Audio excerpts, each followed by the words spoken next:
My name is Meg Hanrahan, and I am a parishioner here at Nativity. I am a member of the Finance Council, I do Walking with Purpose, I help at the Fall Festival, and with Melinda Engelbrechtson co-founded Stella Marina, which is an Operation Starfish project focusing on the midwives, mothers, and babies in Haiti. I've been asked today to talk about my devotion to a particular saint, and in my case, it's to Saint Margaret Mary Alacoque. Why would I have a devotion to Saint Margaret Mary?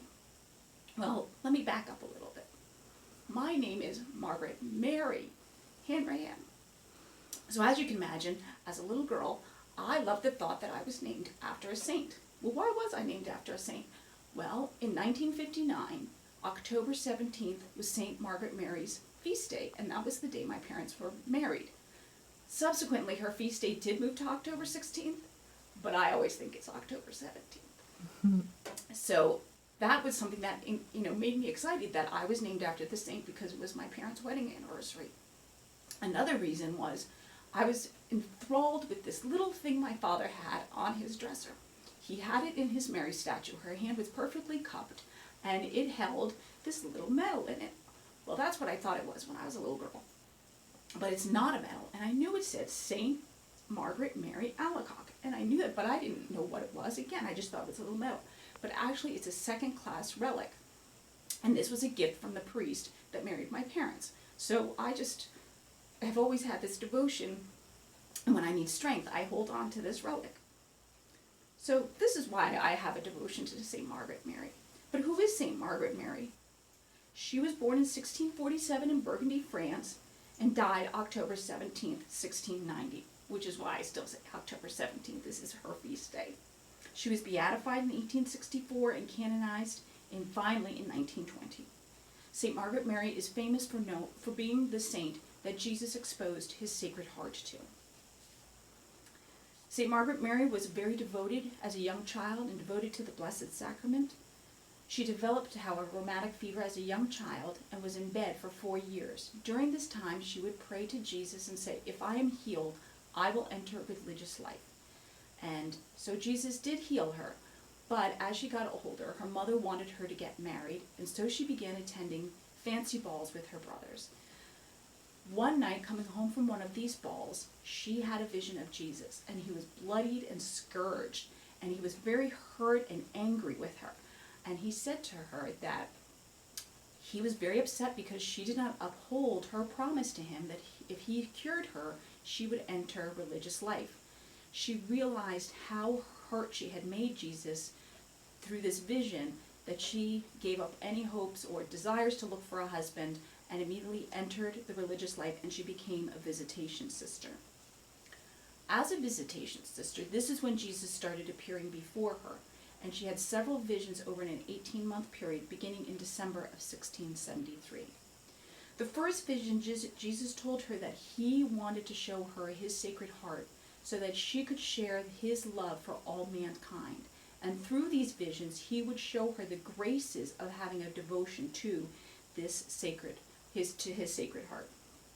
So what is the Sacred Heart devotion? And this is what each vision kind of explained to her. The first one is to receive Holy Communion on the first Friday of every month. The second act to have a devotion is to have on Thursday nights 1 holy hour of Eucharistic Adoration, and that is to be in remembrance of the hour of agony that Jesus had in the Garden of Gethsemane on the night before he was crucified.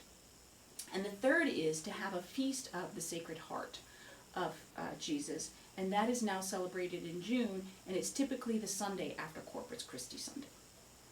The problem with Margaret having these visions is no one believed her, not her other sisters in the convent, and certainly not her Mother Superior.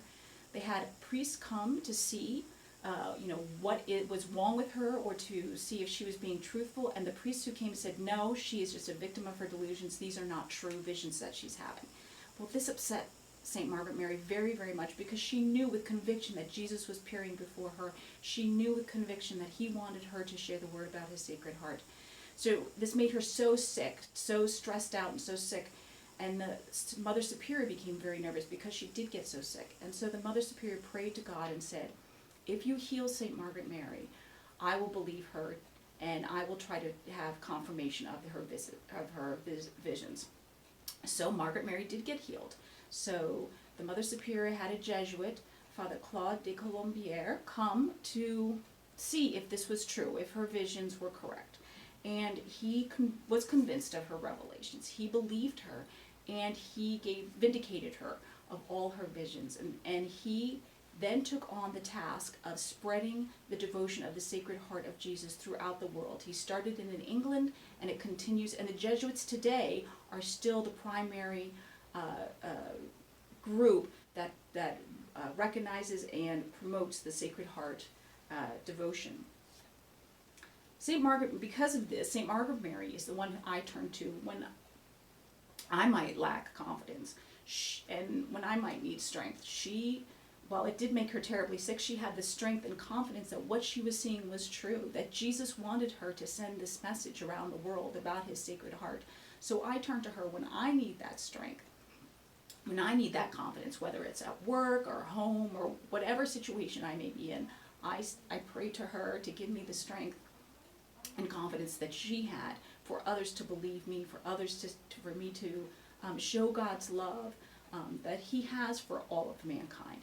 I pray to her too when maybe I don't always remember, or sometimes you forget, does Jesus really love me because something has happened? And I pray to her to remind me that Jesus' Sacred Heart has love for all mankind and will never stop ceasing. So that's just a little bit about St. Margaret Mary Alacoque and why I have a devotion to her.